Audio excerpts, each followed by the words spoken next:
Hip Hop Royalty is in the building. Thanks for joining us. I read about some of your concerts and some of your shows in this book that I got just last week. I got through it. And, hey, what a roller coaster ride you've had. Yeah. what a read. What a read. I get to that. I didn't know, it's so funny. I didn't know I had that much life. I did that much life. I'm like, wow.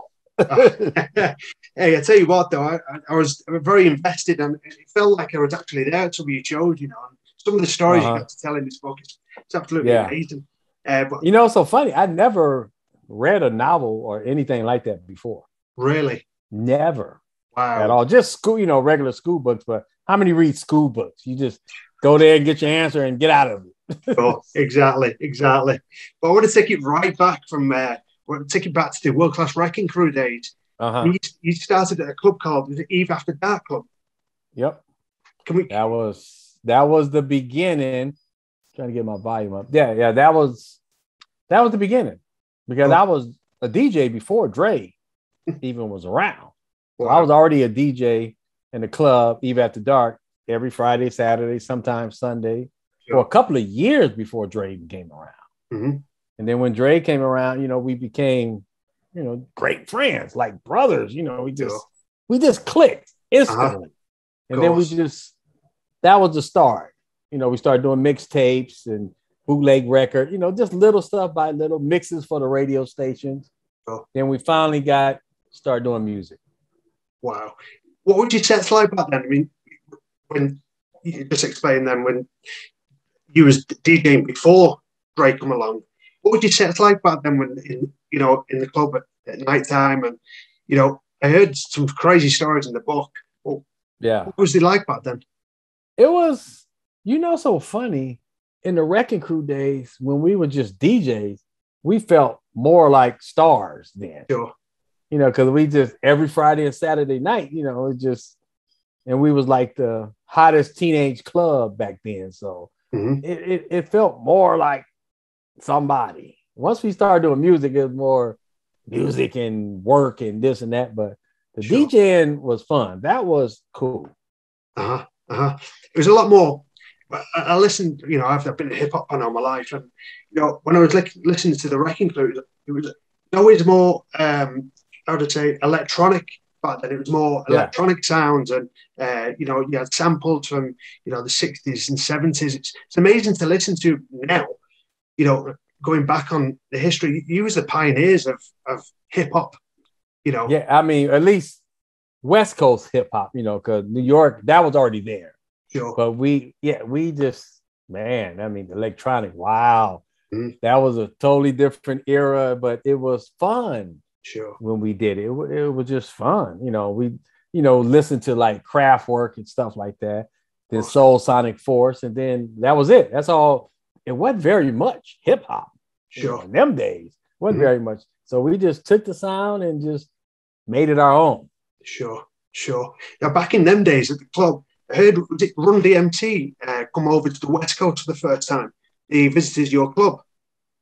Yeah, I remember. That's how we got into music. We seen their shows because they only had Sucker MCs out.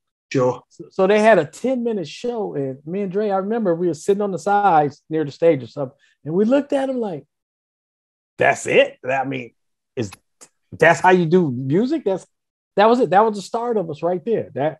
That little 10-minute show, and that's it. We never looked back since.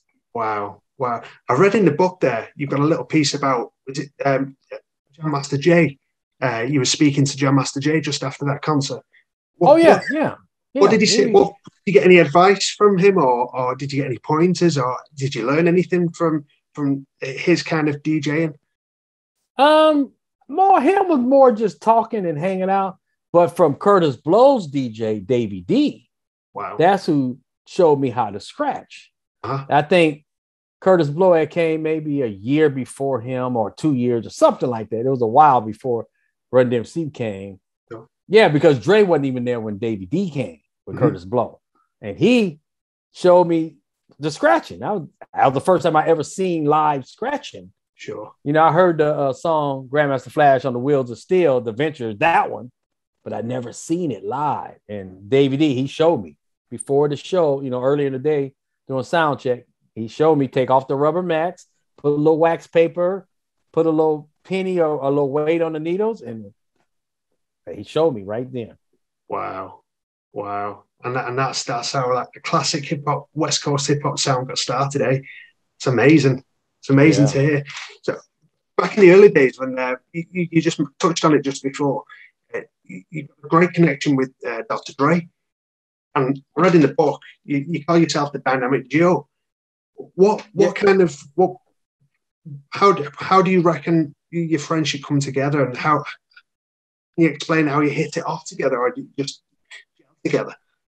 We just clicked because when I met Dre for the first time, a guy from the neighborhood brought him up there to battle me because I was a top DJ in LA. So, he's on my turf. He wants to battle me. I'm just like, look at this little tall, skinny kid. Who is he? Like, do he know who I am? It was more like a joke and stuff, but that's how we clicked. And then once we started doing the music for the Wrecking Crew and got through that, and then once we got the NWA stuff, that's where we was like Batman and Robin, the dynamic duo. We was like hot. Uh-huh. Everything we put out, touch was platinum, double platinum, gold. I mean, it was just amazing. Mm-hmm. It was coming so fast, we didn't even have time to think about what we was doing. Wow, incredible, so incredible. And from then on, do you remember when you met Eazy-E? Oh yeah, it was during the later days of the Wrecking Crew.